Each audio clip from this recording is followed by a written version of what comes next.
Welcome to Chromatic Roses, where a couple of Midwest women cultivate a community at the D&D table. I'm Caitie.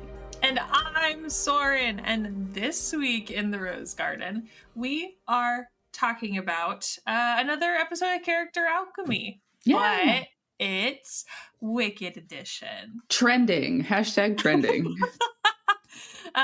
So we're going to talk about both Elphie and Glinda. Yes. I'm very excited for this. Caitie and I, if you haven't listened to this podcast before, Caitie and I are learned theater kids. We grew up theater kids, and Wicked probably affected us both in different ways, but is still special to us both in different ways.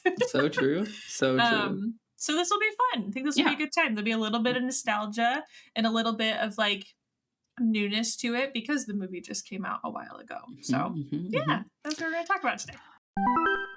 Hey folks, you don't want to listen to Caitie and Soren just talk about theater.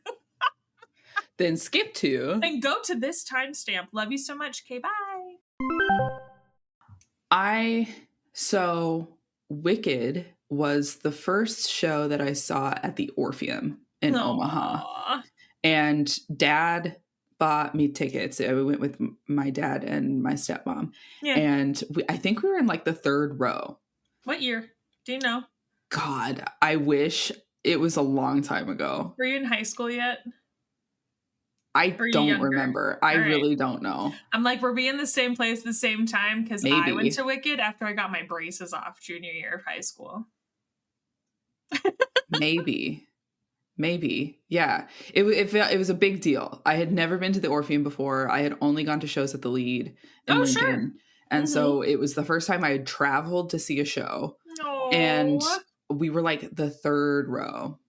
That's so cool. And the only information I had about it was that my best friend at the time and I had done a duo, like a competitive duo to What Is This Feeling? Yes. And we definitely like you do. we didn't dress up like Glinda and Elphaba. We dressed up like school kids. And one person was like bright colors and pink, and one person was like red and black. Still can very you guess fitting which one I was? You were red and black. Yeah, dog. Yeah. So that is the honestly kind of like conclusion of my experience with Wicked. After I went and saw that show, I bought one of the tote bags from the place and a mug, which feels blasphemous that I'm not using today. And then Dad got me to buy a book from it. So I went and bought Wicked, the novel, after that. That's so good. I was not good at reading. In high school, I must have been in high school. Yeah, because I was not good at reading. And so like it was really hard for me. It's a dense book. She was illiterate, folks. It was just like I... Was it just the life and times of the Wicked Witch of the West? I don't know. Is it like the book that Wicked is based on? Can you see it back there? Probably not. I was gonna take your headset off. I was really gonna give it a shot. Well, and one I did not read. So literally Wicked. Read the life and times of the Wicked Witch of the West. Yes. Yeah. Okay. And that book is a lot. And it's like small. Yeah. And like dense. That's what they call a pocket version. And I was so committed that I also bought Son of a Witch. Oh, yeah. And I did not read this. Like, this has never been cracked. I would I never read them either, but I would be interested to read them. I remember in high school, I really wanted to read it. Right. And I did try. I don't think I got to the end, honest. Oh. There's a bookmark. I might have gotten to page 517. So close. I don't know, though. That also might have just slipped in there from a backpack. Somehow. I really wanted to like it. And I'm not going to try to say that I didn't like it. I probably did, and I probably should try now that I am better at reading. Sure. And like better at reading means I did not, as a high schooler, know how to keep my interest. Sure. Or how to like set myself up in an environment to be able to read. Mm-hmm. Because listeners, dear listener, dear reader, I will frequently read a book. And if I am not listening to background music or listening to the audiobook while I read, I have to go back and reread because my mind like goes anywhere else than it's like comprehending meditation for you. You're like trying to focus on the, whatever in front of you, but your brain is like, I don't think so. Just, yeah. No. And so like for a while I was really cognizant of like skipping paragraphs. If I ever skipped a paragraph, sure. I would be like, no, I have to go back and read it. Like it. So I should go back and read it now that I know how I best read. You have plenty of currently reading books right now, so I think you can wait for a second. Yeah, and they're all, everyone at home, they're all thicky wicky. All right. Fair. So she needs to finish her books first. This is a tangent. I was at a like work. Sometimes there's a work it's like a Zoom call because we have some remote workers, but you can go into the office and it's literally just like hanging out. It's just like an opportunity to chat. Yes. And they were talking about books. And I Snapchatted Emily and I was like, how do I tell all of these people that I only read smut? I can't tell them. But how do I casually be like, yeah, I'm reading this like historical fiction. That's what I said. I said, yeah, I'm mostly, because they were talking about like the couple guys that were in the office are into largely just nonfiction, like kind of psychology, kind of like business self-help, Oh, my brain heard fiction. Nonfiction. Yeah, no, I replayed it because then I just said Brandon Sanderson. That's a fiction writer. Sure. And I just said, yeah, I'm more of a fiction gal myself, or historical fiction. And I thought that would be like, and period, exit conversation. And they're like, so like, what are you reading right now? Dr. Carlson looked at me and was like, so what are your favorite historical fiction authors? And I went, Diana Gabaldon. Yeah, it's like, right now I'm reading the Outlander series by Diana Gabaldon. And he didn't know. And you coughed after that. You went, yeah, I did. He didn't know what that was. And so he's just like, and I went, Scottish Highlands, 1745. That's run. Anyway. Runs away. Leaves her home. Yeah. That's delightful. I'm gonna, because I think my meds are fully activated, I'm gonna go ahead and turn around really quick and go back to the topic, but that was a delightful tangent. Yeah. Anyway, read it. My connection to Wicked. I also went to it in high school. I saw it at the Orpheum. I had listened to it obsessively as a like middle school, high schooler, and it was my CD that I played when I had to clean my room. So I always played like the whole album while I cleaned my room. Oh, that's great. Which is great because the opening chord is literally like, goodness. She's dead. And I was like, yes, I am cleaning my room and I'm dead. Actually, frequently, yeah. But so yeah, I was an obsessed little theater kiddo. I loved Wicked. I was in the mezzanine when I got to see it at the Orpheum. Honestly, better. But it was still, I love sitting like right at the front of the mezzanine. It's good shit. You can see everything. You can. And it's I watched no comments on like how good or bad the musical was. Like it's not the completely different musical. I went and saw the School of Rock. At the Orpheum from the mezzanine. I was actually with Laura Lynn. Nice.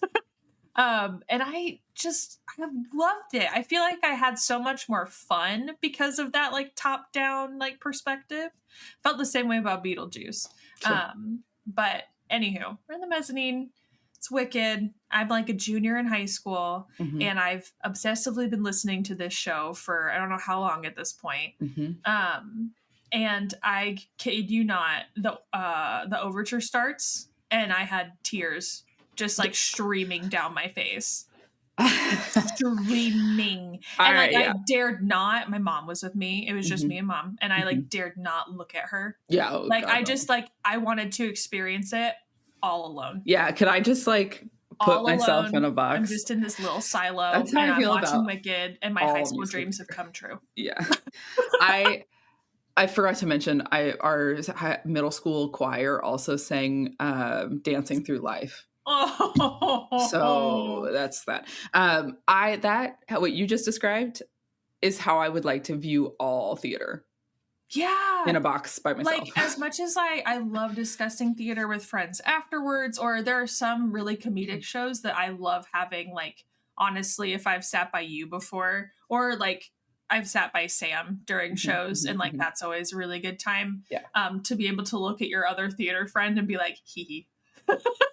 But I love experiencing theater alone and like watching it alone.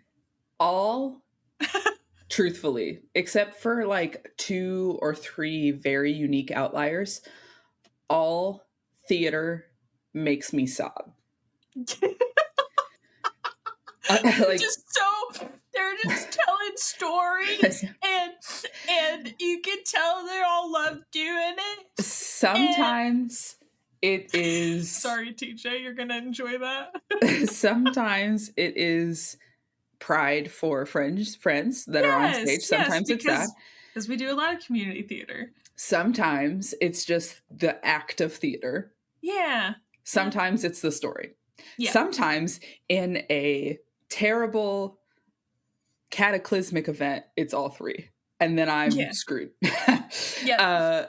And sometimes for you, it's like there's a tie to your like heritage that you're like, oh, okay. Wait, this is not what this podcast is about. I saw Waitress. Our friend Claire is in it, and Stuart. And Hi Stuart. Because Claire doesn't listen to this, please. I looked at Sam and I was like, not this time. I'm not going to cry at this. Why Waitress was the one I decided to do that about, I don't know. But I walked into that. I was like, I did my makeup so nice. I don't want to cry. I don't want to do this. Like, I am immune to Waitress. No, you're not. And so we sat through the first part, and I did okay. But there was a couple times in the first act where I like had to like suck my tears back into my eyes, kind of a thing. Bite your cheek. And I was successful. Not a tear dropped, but I did well up a couple times. The second act, dead. Yeah, sobbing. Yeah. I was like out loud sobbing. Akin to what did we go see that I was sitting with you? Was it Hunchback? That I was sitting with you and TJ, and I had to look at you and be like, "Oh no!" That one, yeah. And I think it was when Sam was literally. Was it literally when Sam sang Hellfire? No, it was after that. It was Sanctuary. Yeah, it was Sanctuary. Yeah, like she turns and she just.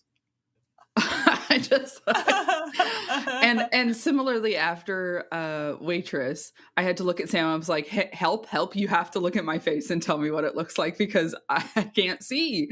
And he was like, I don't know, you're fine. And I was like, every time this has happened to me, Emily or Soren turns to me and like gets the mascara from under my eyes, so I kind of don't believe you, but okay. All right, should we get it? But yes, so Wicked is important to both of us. It is a. Do you want to start a theater podcast? Girlfriend.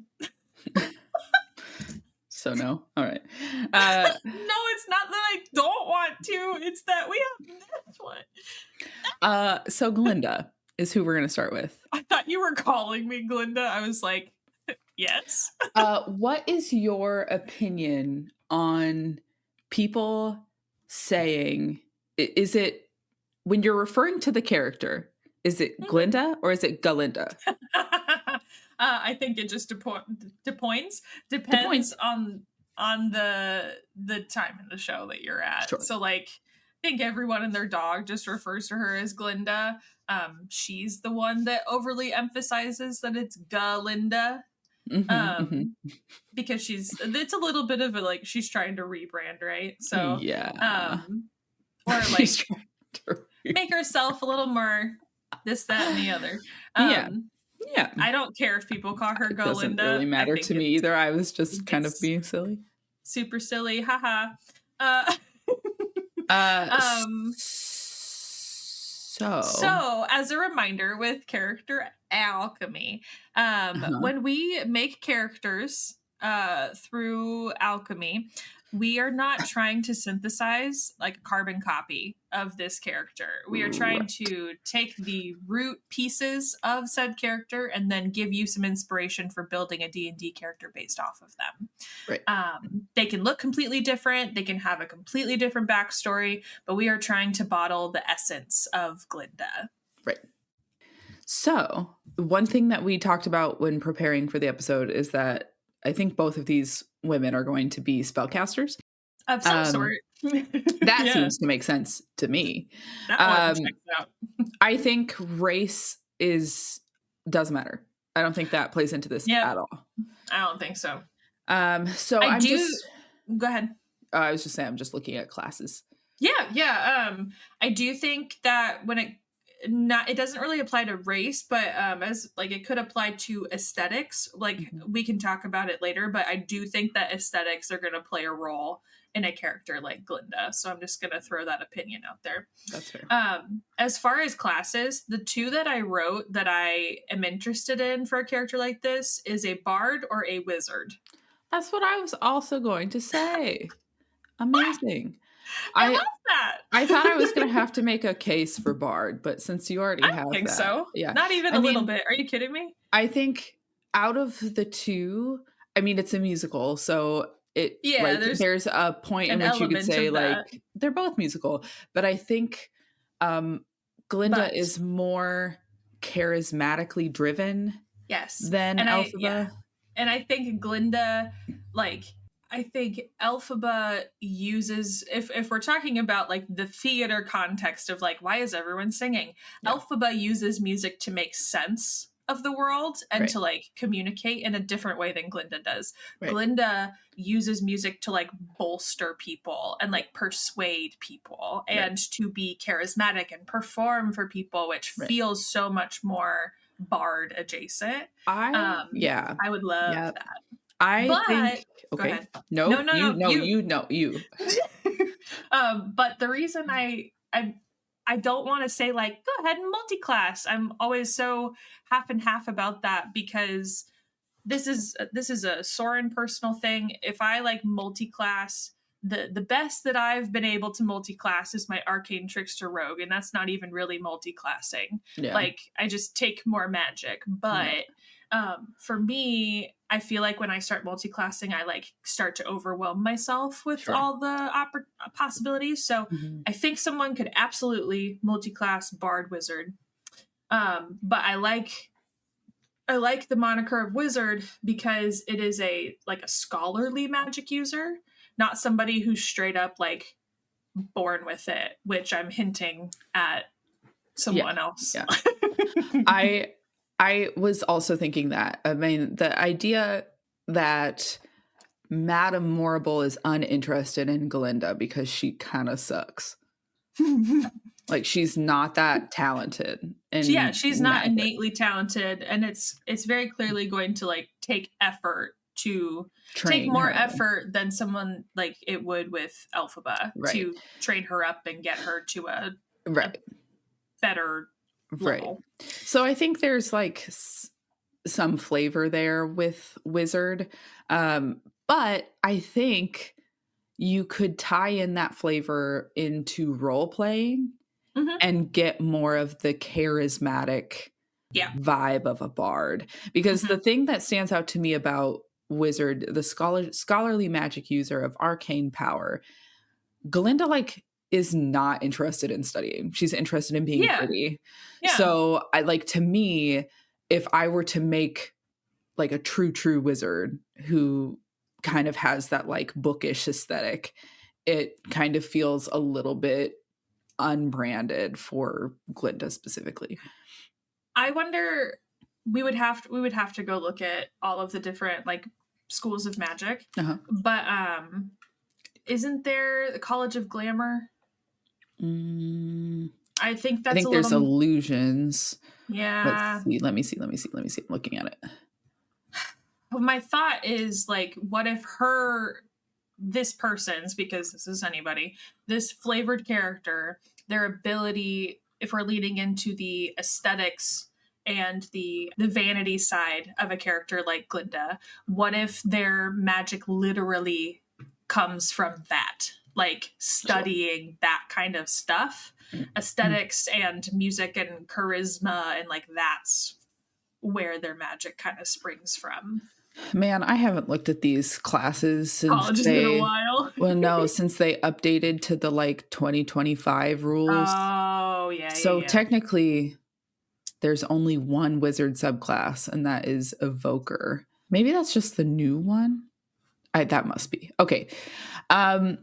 Wizards have the School of Abjuration, the School of Conjuration, the School of Divination, School of Enchantment, School of Evocation, School of Illusion, School of Necromancy, and School of Transmutation. So I think for Glinda, School of Illusion could make sense for that. Yeah, I think kind of giving glamour. You focus your studies on magic that dazzles the senses, befuddles the mind, and tricks the wisest folks. This is cool. You see what's happening right now? You see this? How cool is that? A cat? A whole cat just apparated. There she is. Not how we're going to do this. Okay. I think that would be great. And if we think about like whether you want to talk about it or not, Wicked has a lot of political conversation in it. And I think with Glinda like becoming a mouthpiece for the wizard and Morrible and like their plans, that could be, for a character flavored like that could be great. Yeah. The Bard have colleges also. So there's College of Creation, College of Eloquence, College of Glamour, College of Lore, College of Spirits, College of Swords, College of Valor, and College of Whispers. So if we go to the College of Glamour, the College of Glamour is the home of bards who mastered their craft in the vibrant realm of the Feywild or under the tutelage of someone who dwelled there. Tutored by satyrs, Eladrin, and other fae, these bards learn to use their magic to delight and captivate others. The bards of this college are regarded with a mixture of awe and fear. Their performances are the stuff of legend. These bards are so eloquent that a speech or a song that one of them performs can cause captors to release the bard unharmed and can lull a furious dragon into complacency. Yes, Soren. So, my thought is, I think we're already leaning that direction, but this character could be high charisma. But I think there's some fun opportunity to make this person kind of hollow. Yeah. And to make them like performing and putting on a show for people is like all they know. And like there might be like a backstory that's really tough, but like it could also be that they are so disconnected from their self that they are just like a kind of a shell. And maybe they're not that talented at anything else, but they can put a show on for you and they can like bolster a crowd and like they're very good at front facing conversation and whatnot. You know what I mean? Yep. So remind me, I'm pretty sure this is true. Glinda is rich. She comes from like a rich family. Yeah. So she is giving like entitled Nepo baby that doesn't understand how the world works, you know? So with that, I would go to your backgrounds And I'm just looking to see what all we've got here, because there's so many. Yeah, noble. Yeah, yes, that's great. So noble gets a skilled feat, which means they are like proficient in more than one thing. But they are also proficient in history and persuasion. I'm just going to look at the legacy rules. Fine clothings in this version. So in the new version, they get the feat skilled. In the old version, the feature was position of privilege. Thanks to your noble birth, people are inclined to think the best of you. You are welcome in high society, and people assume you have a right to be wherever you are. The common folk make every effort to accommodate you and avoid your displeasure, and other people of high birth treat you as a member of the same social sphere. You can secure an audience with a local noble if you need to. So with this character, and this is something that I think I definitely think we can see in the musical, but there could also be this would play out more in like role playing with their table mates. This character could have like a deep-seated fear of like being found out, that like they're not good at anything else. Yeah. So like they could be like putting in extra work to make it seem like they're this like jack of all trades.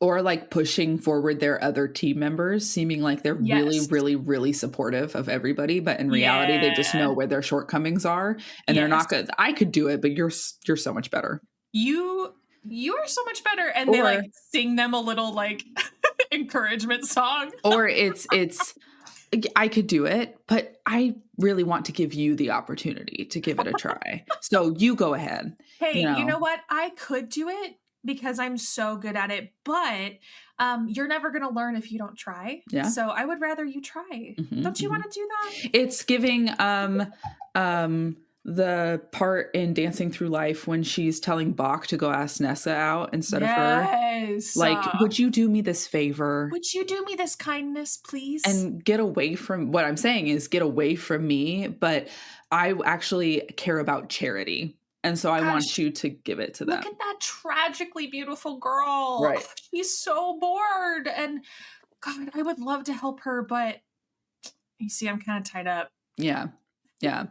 So, so you've got a couple of options. One is this like kind of scholarly based wizard who is working on illusions and working on faking everyone out. Or you've got a bard in the School of Glamour who is kind of fae touched and all about giving people the runaround. What? Yeah. And I'm throwing this out there for all of our other friends who probably also play video games and love other IPs and whatnot. Like, think Dandelion from The Witcher. If I know that probably means nothing to Caitie, but it's true. But he's a bard who's like, I wouldn't call him straight up like a Saurian like adjacent, but like I think the two could be cousins. Sure. But he's extremely charismatic. He's an excellent performer, but he's kind of a butthole. Yeah. Yeah. So yeah. Well, and honestly, if we're mixing IP, I mean, Glinda is a spellcaster with a Regina mentality. Like she's the top dog, she's the popular girl, everybody loves her, and she gets her way. And while everyone else has to wear a uniform at Shiz, she gets to wear whatever she wants, you know, like that kind of a thing.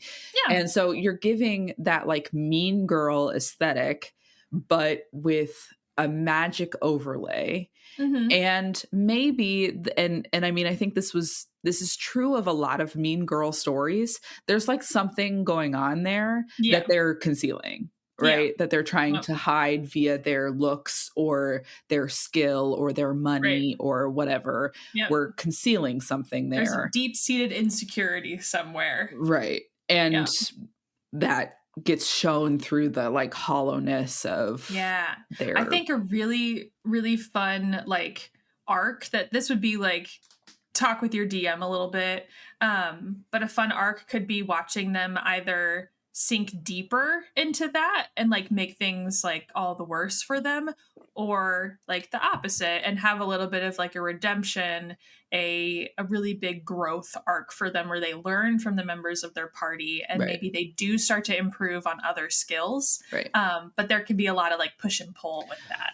Well, and so this is going to get into some spoilers for Wicked because the movie was just Act 1. Hey, the book has been out for 12 ever, and so is the musical. So yeah. So Glinda becomes this mouthpiece for the wizard. Yeah. And there's like this inner turmoil about what she's done and what she's involved with and all that kind of stuff. Now, I've seen a lot of commentary that's like, it ain't enough. The inner turmoil. What? Oh, like she is still like the bad. She's bad. She's bad. Oh, well, yeah, like she's in my mind, the way I've always interpreted it. I'm happy to hear more in the comments because like I could talk about this stuff all day. The inner conflict is there, but like she's still being complicit. Like she's not doing anything about it. It's one thing to feel kind of guilty and kind of bad, but you're not doing anything to change your decisions, girlfriend. And I think, to me, I think that's what makes Wicked interesting. Yeah. Is that there is a depiction of somebody who sees that what they're doing isn't right, or it feels bad. But I am so self-consumed in my station and my perception, my public perception, that I'm not going to take action. I can't let this go. Yeah. Right. And like insert the song For Good. They literally have an open conversation about like, you realize what you're doing. You realize what you're doing. Like, I hope you're happy now that you're making this decision. Right. It is what it is. And they don't come to like a resolution. No, they agree to part. They agree to separate. But that, it's. And an acknowledgement that they've both been affected positively by the other person. Yes. Like that. And in a way, like also negatively. Yeah. But like, yes, that's the whole point of the song For Good. Like I'm becoming the person I am because of you, but it looks two different ways on these two very different characters. And I'm like fond of you. I'm very fond of you, and I don't know what to do about that because we are in two very different places that can't find resolution. And like, what is more poignant than a theme like that? Right. So in D&D, again, with the legacy rules, there's that personality trait ideal bond flaw, right? So I'm just looking at the flaw list. I secretly believe that everyone is beneath me. I hide a truly scandalous secret that could ruin my family forever. I too often hear veiled insults and threats in every word addressed to me, and I'm quick to anger. Bro. I have an insatiable desire for decadent pleasures. In fact, the world does revolve around me. By my words and actions, I often bring shame to my family. So these are interesting. I would, if I'm playing this kind of a character, none of those hit hard enough for me. Sure. So like my insecurity, I would probably make one up. And the flaw would be my insecurity. I am insecure that I am stupid. And so I'm going to come forward with this machismo vibe so that I look better than I feel. Or, you know, I lived in the shadow of an older sibling that constantly made me feel inadequate, you know, or so whatever. You were reading the tail end of that where you're like, my actions and whatnot, like actually undermine and like bring shame to my family. And I'm like, that could be a great like diving board for why they either like parted ways with their family or whatnot. And so I can totally see the other trait of like, I assume everything someone says to me has like a hidden threat or a hidden like comment about my ability. And so like, you got a very insecure pretty girl. Yeah. Well, and so then their ideals, they've got respect, responsibility, independence, power, family, and noble obligation. The one that sticks out to me is power. If I can attain more power, no one will tell me what to do. Mm-hmm. Now, technically that aligns with the evil side of things, but as we just discussed, Glinda is not a perfect individual. And neither are our D&D characters. Right. Noble obligation is, it is my duty to protect and care for the people beneath me. I think there is like a lick of that in Glinda. She cares about the Munchkins, right? She, in some aspect, is trying to protect. But I think more than anything, she is trying to gain respect from the people above her and power, feeling powerful within herself. My only comment is, does she actually care about the Munchkins, or is she caring about them because she watched Elphaba care about people that are like below her station? Maybe. But that still can be, there can still be like a unit that maybe a unit of people or like a type of animal or something that this character is like, no, we have to care about them. Yeah. Well, and I think you're right. I think it maybe is like I'm supposed to care, so I'm caring. Yeah. But I think one of the things, if we're talking about that for good kind of acknowledgement, I think that is the trait that Elphaba brings to Glinda is like, oh shit, I'm supposed to care about these people. I should care about people other than myself. Oh, yeah. Wow, like, that's profound. Yeah. In the bonds, we also get into that, like, I will face any challenge to win the approval of my family. Nothing is more important than the other members of my family. I am in love with an heir of a family that my family despises.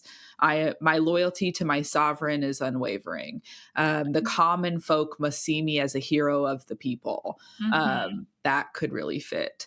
So I think, you're making a hollow bard, like charismatic individual who is trying to get ahead in whatever way. And I think Soren made a good point, which is there's a couple of different arcs that could be interesting, and one might be leaning into it and another might be allowing herself to be changed by the people around her. For good. Who can say if I've been changed for the better? Alrighty. All I can say. Anyway.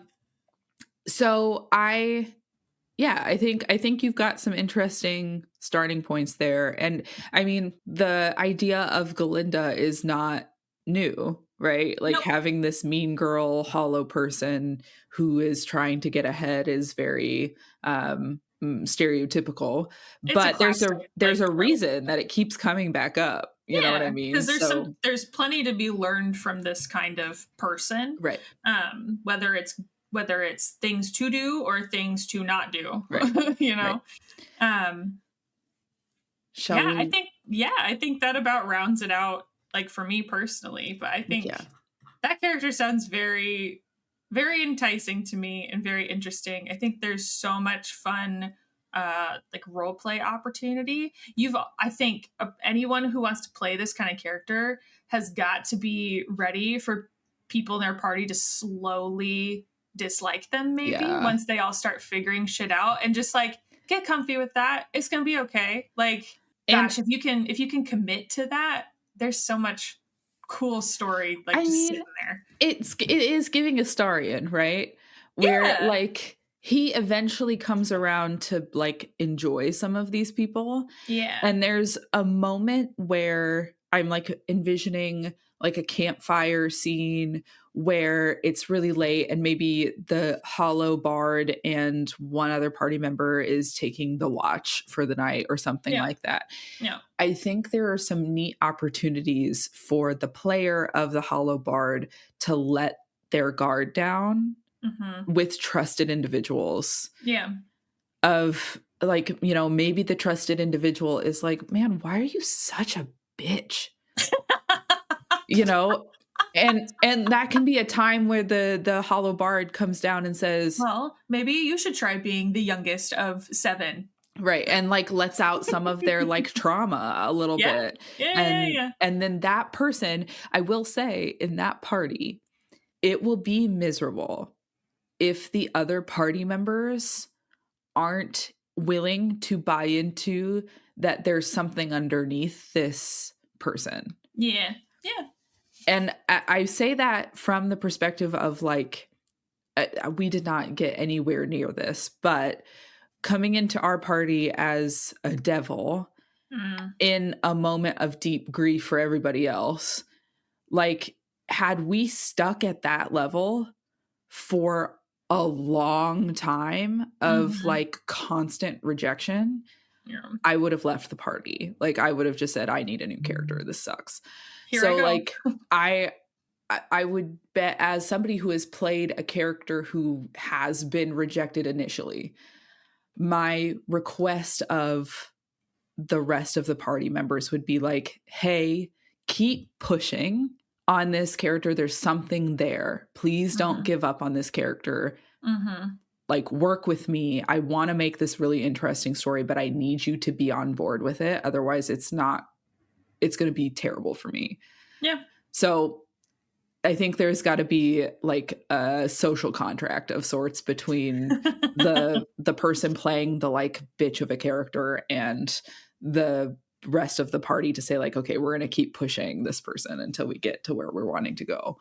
Yeah. And I would also put the onus on the person who's playing this character to like try to be as intentional as you can about when you let things slip out, because if you can let certain of these like certain bits of these personality traits come out slowly and strategically, I think your party will get it. That's fingers crossed, right? Like, you never know what table you're sitting at. But right. Anyway, Godspeed. Okay, let's roll with it. We are rolling with it on the Would You Rather D&D chart today. You know, that is always your favorite chart.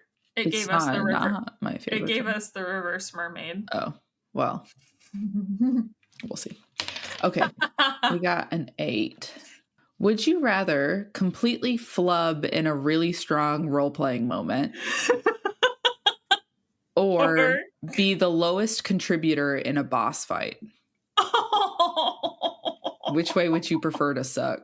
I'd rather be the lowest contributor in a boss fight. I second that. Yeah. I would rather do a pitiful hit and have a bad roll than not have like a role play moment.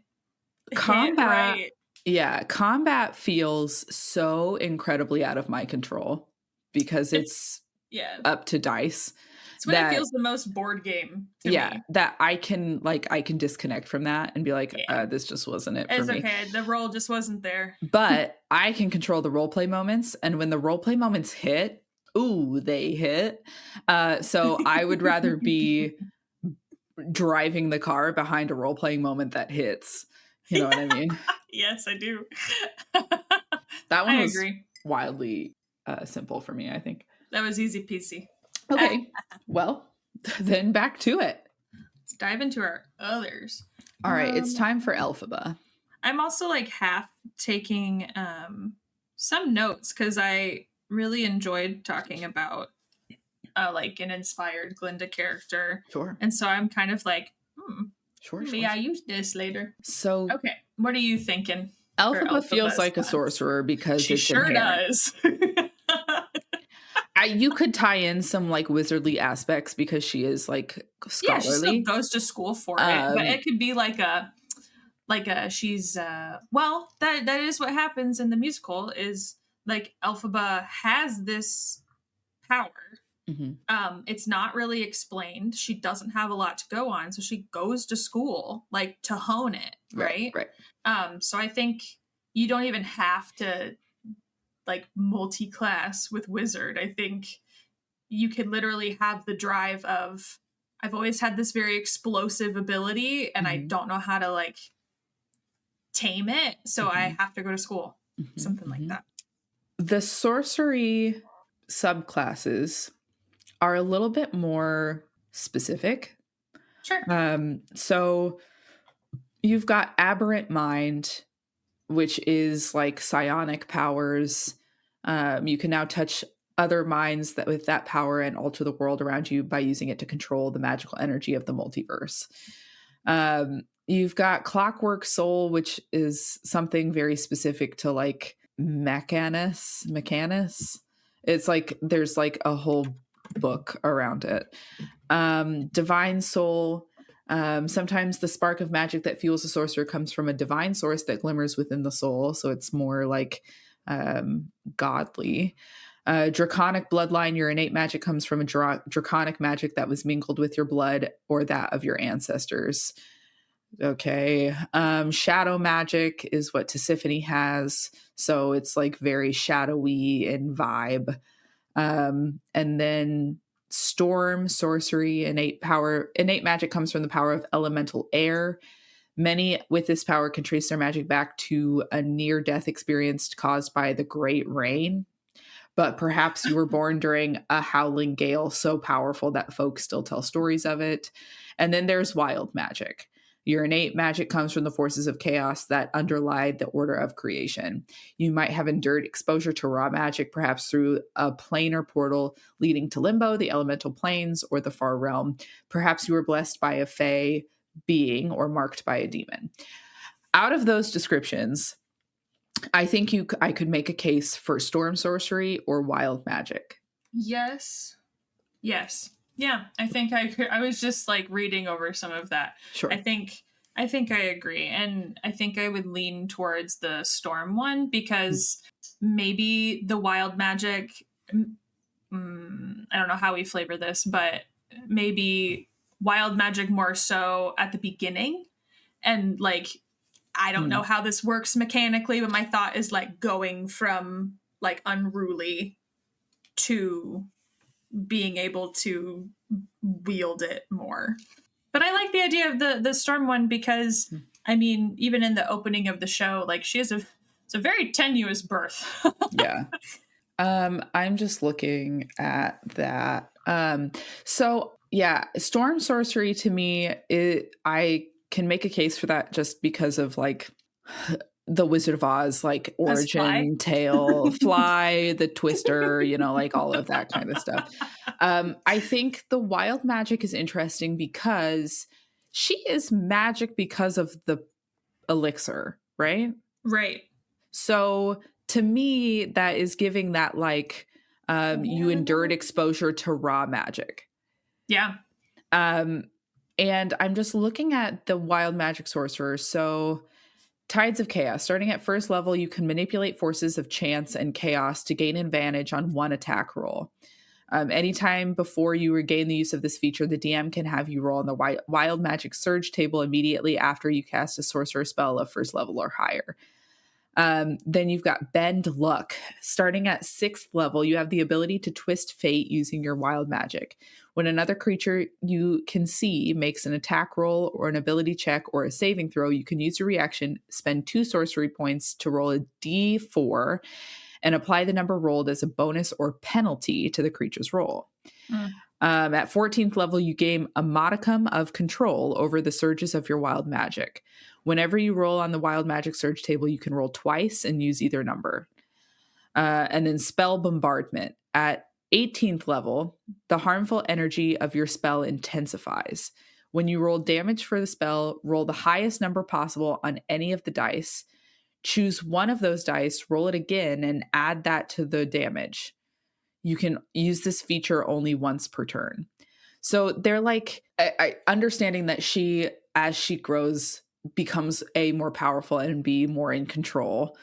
I think that's kind of baked into the subclass a little bit. Yeah. But you could talk with your DM a little bit about saying like, this is my idea. I want her to have been touched with this magic that she doesn't know how to control. And I want her to gain more control as she gets higher level. The controlled chaos happens at 14th level, which is pretty high if you're starting from level 1. So this is like maybe a long haul character. Maybe a long haul, and maybe also something that you could talk to your DM about, like, is there a way that we could do this sooner, pull that through more of the campaign? So maybe at level 5, I think it's whenever you roll on the magic table, you can roll twice and use either number.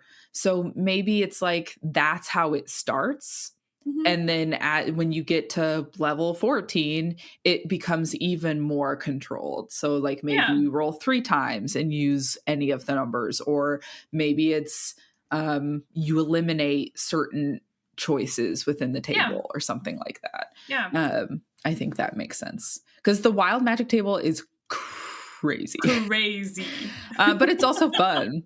Yeah. So no, it's very interesting. Okay, so like kind of leaning more wild magic. I think so. Wild magic sorcery. sorcerer. And I think that makes sense. If we take maybe some inspiration lore wise, I think the conception of like how this character gets the magic, I think you can take some inspiration from the storm sorcery for sure. Right. I think what I really like is the narrative opportunity for this character to be like looking for their ancestry or like looking for where they come from or where their power comes from. That even has like it's giving anime protagonist energy. So like there's some big like plot interest there. Right. It could be part of like a huge campaign arc is figuring out where this being comes from. Right. So that sounds really interesting to me. Just like I love a good searching for my purpose. Who am I? Looking at the backgrounds to see if anything pops out as far as like that kind of outcast character. Yeah. Are you just looking at sorcerer backgrounds or no, there's just character backgrounds? There. Yeah. I mean, at first glance, the thing that I thought about first, just because I've used it before, is the Outlander background.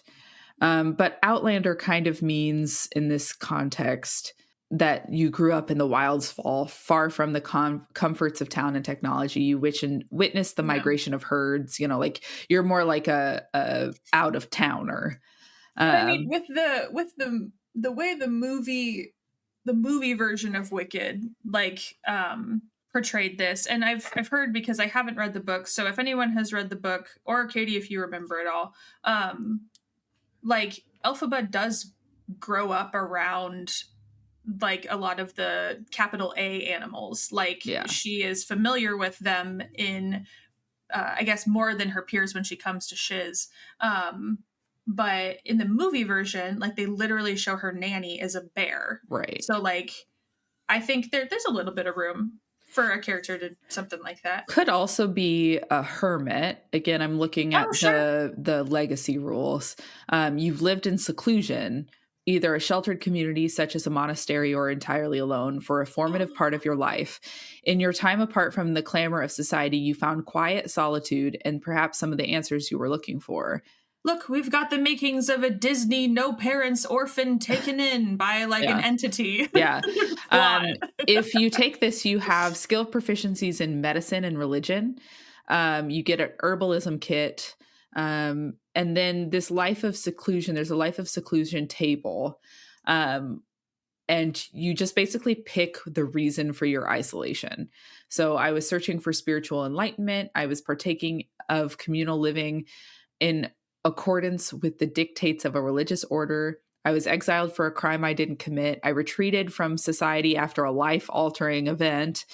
I needed a quiet place to work on my art, literature, music, or manifesto. I needed to commune with nature, far from civilization. I was the caretaker of an ancient ruin. I was a pilgrim in search of a person, place, or relic of spiritual significance. So I think so the pilgrim could work too. I mean, we can take all of this and be like, you can literally take it from like an Elphaba perspective and be like, you were baby and like you were a pilgrim, like somebody found you and brought you to this place. Yeah. Like classic orphan being dropped off, right? Right. And you can also do, I retreated after a life-altering event. You were born, family rejected you, dropped you off on monastery doorstep, right? Yeah. So I think the thing that we haven't talked about yet that is integral to Elphaba as a character is that she is an outcast because she looks weird. Yeah. Because she does not look how society expects her to look. Mm-hmm. So I Yes, I am on board with all of that. I am envisioning you were born with some sort of appearance that made your family disown you. Yep. Dad takes you to a spiritual or a standing stone, or, you know, like something. Tries to change you out for a changeling. Yeah. And you were left there. I think that makes a lot of sense. And then you lived in isolation because of that. And that's kind of the other thing about Elphaba is like we see these moments as she grows up where like her magic is like kind of whispering out. She doesn't get full on rejected by her family, right? But she gets treated differently than like Nessa, right? Nessa, and Nessa? So we see a lot of her being othered, right, the whole time. So like you could also grow up in a family like this character that you craft after Elphaba could grow up in a very like neglectful family. Yeah. Someone that like a place that does not accept her. She looks funky to them. But you can also go the orphan route and just like, you know, so there's lots of ways you can do that. I think both are interesting. I think I am partial to this like Disney quote unquote, I think my parents are probably dead. Yeah, right. Probably because it's nostalgic and because it's like, I don't know, it gives you a little more to be like, where do I come from? Right. There's more questions to answer that way. Yeah, but you can do either and I think have a great time with it. In this background, you get a discovery feature. The quiet seclusion of your extended hermitage gave you access to a unique and powerful discovery. The exact nature of this revelation depends on the nature of your seclusion. It might be a great truth about the cosmos, the deities, the powerful beings of the outer planes, or the forces of nature. It could be a sight that no one else has ever seen. You might have uncovered a fact that has been long forgotten, so on and so forth. Work with your DM to determine details of your discovery. Go ahead. No. This like slightly feels Buffy chosen one like kind of thing. Like you make some kind of discovery, you find some kind of artifact and you become not necessarily like straight up chosen, but your character has the opportunity to say like, I found this.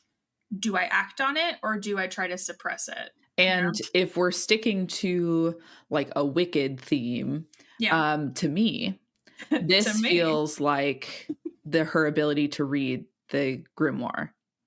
Sure. Yeah. That. Yes. Yeah.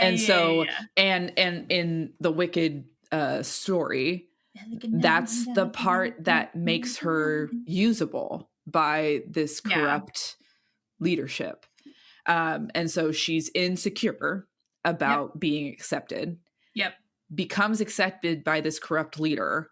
And her unique ability, her innate power and unique ability makes her usable to the corrupt leader. So she grew up in seclusion, like we're following this this character D&D we're building. Yes. She grew up in seclusion for whatever the reason. She is a wild magic sorcerer who doesn't know how to control her powers. And maybe she's going to school. Maybe these two are school-bound individuals. But she gets noticed by the big bad of the campaign and is tried to be like folded in to their mission because she's so good and because she has a piece of information that they need to complete their thing. Yeah, that's so interesting. Can you tell that I really liked Wicked growing up? Yeah, no, it's great. Yeah, so I think you've got again, there's a reason why Wicked is a good enough story to be made into a musical, The Life and Times of the Wicked Witch of the West, why that was cool enough to make into a book and then turned into a musical. And then a movie adaptation of a musical. Right, that people resonate with, that people get excited about. It's because these characters are interesting. So it's definitely like, I feel like every time we do character alchemy over a really well-established and well-liked character, we end up getting these like really interesting threads of inspiration that can be used in D&D. And it's because they're well-written characters that are interesting. Yeah, I agree. So if this isn't if we haven't said it before, this is why character alchemy, I think, is interesting to both of us. And that's because taking inspiration from your favorite works of media make for interesting characters that you're excited about. Yeah. And that, it just further like ties yourself to committing to this fun storytelling practice. Yeah. And so you can make these characters that are dipped in that inspiration, but aren't, I'm playing Buffy the Vampire Slayer, or I'm playing Elphaba, you know? Yeah. Anyway. Yeah. And then there's like, I think there's this element that I've experienced when anytime we've recorded one of these is like, ooh, I want to play that. And there's this little bit of like, I don't have to tell anybody that they're inspired by this character, but I know. And that's kind of fun. I think the other thought I had, that it's a tiny bit of backtracking, but aesthetically, if we're talking about this character, I don't think there's any specific aesthetic that I'm thinking of. But I think whatever world or maybe country or culture that this character is dropping into, I think it needs to be different from the norm of wherever they are. Purely to drive that like othering effect, just to kind of drive home that idea. But that's my only main thought on aesthetics. In Baldur's Gate, there's a couple of races that are othered. Tiefling is one, Drow is one. There might be another one that I'm just forgetting. But in the conversation that you can have with NPCs, you can say something that is very like tiefling, or like it'll say like tiefling next to it. And so it's like coming from your background or whatever. And depending on who you're talking to, they'll say something about it. They'll be like, oh, sure. Well, you would say that. Yeah. Okay. Oh, Githyanki is the other one. Githyanki is another one. That makes sense.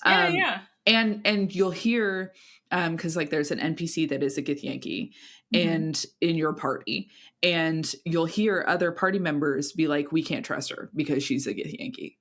And so you have to like decide about that. And so I think there's also interesting, like when I'm playing in those moments, I'm always like, Jesus, you know, like it's leave me alone. Right. Or like, don't talk about Lae'zel that way. Like, I don't know. Yes, absolutely. And so I think it would make also for some interesting party, almost like unifying thread of being like having a NPC that your DM controls being like, oh, so you're walking with this person, one of them, you know, like that kind of a thing, and give the party an opportunity to be like, don't talk about my friend that way. What's your problem? Right. And so it's just like, it's just some interesting stuff. Cool. These both sound so fun. I agree. No matter what type of character you chose, wouldn't it be wild if two people decided to do one of each? And then you play out the story of Wicked in your D&D campaign. Fun. This kind of shit is why Caitie and I started a podcast in the first place. It's true. That's it for us this week. So thanks for spending time with us. And thanks to Noah Trumbull for the use of our theme song. There's a link to his Instagram in the episode description. So be sure to follow him. Stay up to date on his band and music.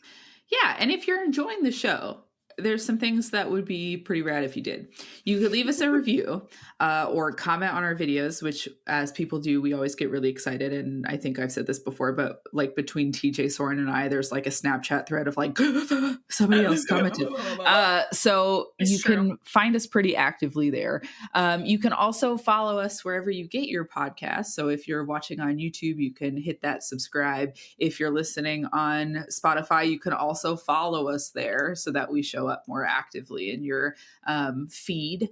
And then lastly, you can follow us on Facebook or Instagram so that you can see what we're up to and see our cool reels that Soren puts together when an episode drops. I suppose we should just like add this to our script, but like, you know, I'm going to say it, hit that subscribe button because then our stuff will pop up more for you. But we also want to hear from you outside of following us. Like, we don't want this to be a one-sided conversation. Did something come up today in our episode that made you think or inspired you? Did you have a topic that you want to hear from us next? Or do you just want to say hi? Because any of those are a good reason to reach out in general. But you can email us at chromaroses@gmail.com, and we'll do our best to respond quickly as possible. That's CHROMAROSES@gmail.com, all lowercase, and we always can't wait to hear from you. This has been Chromatic Roses. I'm Caitie. And I'm Soren. Mommy those hobbies. Okay, love you. Bye.